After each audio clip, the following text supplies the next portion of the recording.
Hello, I'm Jeff, and welcome to Snap Talk, where we talk about things that either may not make the podcast or we run out of time and can't quite get all our thoughts in on it. So, it's been a while since I did one of these. Part of that will be discussed later in a different video, but part of it was that it would be about something that is polarizing amongst the masses, despite the fact it is a constitutionally protected act. But after hearing the entire thing getting twisted by so many into something completely different from what it was, that I really felt like I needed to say something. So here it is. The protests during the U.S. national anthem. Okay, so first things. What is this about? Well, going by what was said when it first started happening last year, yes, it started happening last year, it's pretty much about systemic racism, specifically regarding how minorities feel like they're being treated more hostile by law enforcement. And that's pretty much it. This isn't an anti-Trump thing. This isn't about unity, no matter how much the NFL wants to half-ass it in their memos. This isn't about anything other than systemic racism. This isn't about disrespecting America. This isn't about disrespecting the flag. As a matter of fact, what they're doing has been ruled constitutionally protected. In 1943, the Supreme Court case West Virginia State Board versus Barnett ruled that no one could be forced to say the Pledge of Allegiance under the Free Speech Clause of the First Amendment. This reversed a decision from 3 years prior, Minersville School District versus Gabadis,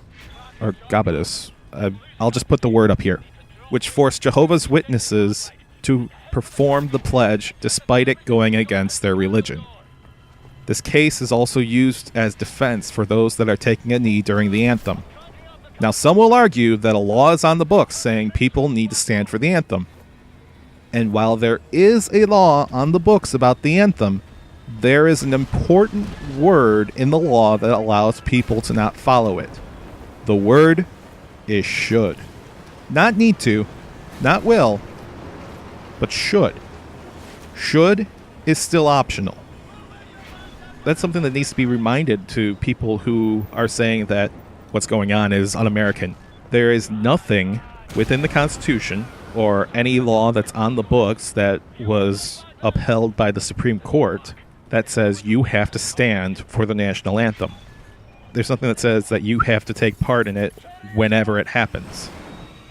As a matter of fact, if there was a law like that, I'm pretty sure half the stadium that's outside as the national anthem is going on would actually be in trouble for that. Yeah, you want to be upset about a few people that are kneeling on the field? How about the thousands of people that are still on the concourse when the anthem's happening? And of course, there are people that are saying, well, why don't they do other things? Why don't they do something else besides protest during the anthem? Well, they have. I was like, what about donating time and money to various things that'll help them out? It's like, they have. They have. You can come up with anything that would be considered a positive step forward towards ending systemic racism. They have tried this, and nothing is working. They have tried this, and nothing is working because people who have the power to actually do something haven't done anything. As a matter of fact, it seems like the people who have the most power to actually change it so that they don't feel like they're being oppressed are people who want to change the narrative to be something that it isn't. They want to change the narrative to be that they're disrespecting the flag, they're disrespecting the anthem, they're disrespecting the nation. Are they? Because it seems like from most people who work to protect this nation, the people who are part of the military, from what I've heard from them, from my own dad, they say that they were part of the military to protect the right for the players to do that. They were part of the military in order to defend the Constitution. Not a political party, but the Constitution. And they feel that it is their right as citizens of the U.S. to take a knee and protest in that manner. Now, not all the military people that I've talked to have actually said that sort of thing. There's I'm not going to say who it is or how I know them, but there is one person who I know who is against the idea of them doing that particular thing during the anthem. And yeah, he is a conservative Trump supporter. I'm not going to say how I know him because it's not really that important how I know him. And I should also say it's not like he's the only one that's complaining like that.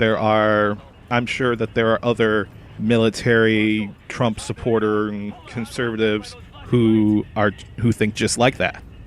But it seems like for every one of him, there's been at least 7 or 8 other former military members who are on the opposite side and say that it's okay. There was a recent letter printed on ESPN's website from Nate Boyer, a former Army, Green Beret, and NFL player who sat down last year with Colin Kaepernick and came up with the kneeling compromise. Yes, it was a compromise. This was supposed to be the acceptable way to protest during the anthem. During the letter, he talked about a couple of messages he received from men in his former unit. While one seemed to be supportive of the actions taken by both Boyer and the players, the other seemed to have an issue. The soldier talked about how he had just witnessed a staff sergeant's family watch as their father, their husband, their son, be wheeled off a plane in a coffin. Quote, "While I would like to sit here and tell you that I rose above it all, I have to be honest. My heart filled with rage. Rage for anyone who takes for granted the ideals and symbols that we fight and die for. First of all, my heart goes out to anyone that has to deal with the situation that Staff Sergeant's family was in. I can only imagine what it's like to wait for the arrival of your fallen loved one. With that said, I do take umbrage with the soldier. I, nor anyone in this country, should be asking you to die for a flag. Principles? Yes. Ideals? Absolutely. The Constitution? Of course. The flag? The anthem? Bald eagles, oak trees, the national seal? My friend, if you are willing to fight and die for those things, you need to reevaluate what you are fighting for. Symbols can be changed. Our flag has changed 28 times. 27 to add stars for new states. On the subject of symbols, the swastika, a symbol that has been used throughout history, was considered a symbol of luck during the early 20th century and was even used as a logo for sports teams. Then the Nazis used it as a symbol for their party. The meaning of it changed. You don't see swastikas typically in normal society anymore. As for disrespecting the flag, well, let me ask you this.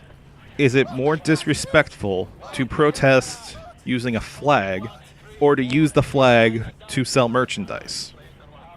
Is it more disrespectful to protest with a flag than it is to wear a flag as a poncho? That last one in particular, because it seems to have happened to a person by the name of Robert James Ritchie. You might know him better as Kid Rock. And the reason I bring that up is because he's considering running for Senate in the state of Michigan. If that happens, I am very sorry. You want to talk about something that really disrespects the flag? How about this? I went into a Dunham's recently, and one of the first shirts they had on a rack had the flag on it and said, "I want to get Star-Spangled Hammered." You want to talk about something that disrespects the flag? That's something that disrespects the flag. There was an interesting commentary that happened a couple of weeks ago from Dale Hansen, a sports reporter out of Dallas. I'll link it to the video in the description below. He said this, quote, "We use that flag to sell mattresses and beer. We wear it as a swimsuit. We wrap our bald heads in a flag bandana and stick it in our pants because we disrespect that flag every day." All these things should be looked down upon, but I guarantee you that the people who are the loudest when it comes to being against the players protesting during the anthem are probably the ones who have the flag underwear, who have flag bandanas, who have a flag swimsuit. And disrespecting the anthem? Our anthem disrespects the anthem. You look at any other country, it's very hymn-like. As a matter of fact, a lot of them are basically hymns that have been transformed into a national song. The Star Spangled Banner, the melody for it comes from an English drinking song. They sing the melody in their pubs. And the thing that needs to be remembered about our flag is that it's supposed to stand for the ideals of this country. It's not supposed to be the end-all and be-all of this country. It's supposed to stand for something. It's supposed to stand for freedom. It's supposed to stand for second chances. It's supposed to stand for the ability to make something of your life without anyone else telling you what to do. That's what it's supposed to stand for.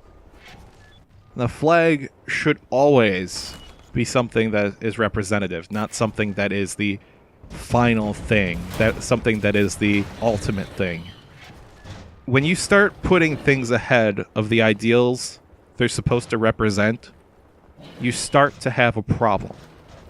If you listen to the way that people are reacting to the protests, if you start to really think about it and remember all the ideals that the flag is supposed to represent, you'll understand that the players have it right. They understand the ideals of this country. They understand that the flag is supposed to represent that. But they never put the flag before the ideals. And it's unsettling when you hear people that are supposed to be the president, that are supposed to be the vice president, that swore an oath that said they would protect and defend the Constitution of this country, think so little of the ideals these players are standing for. Now that is truly disrespecting the flag. That is truly disrespecting everything this country stands for, or should stand for.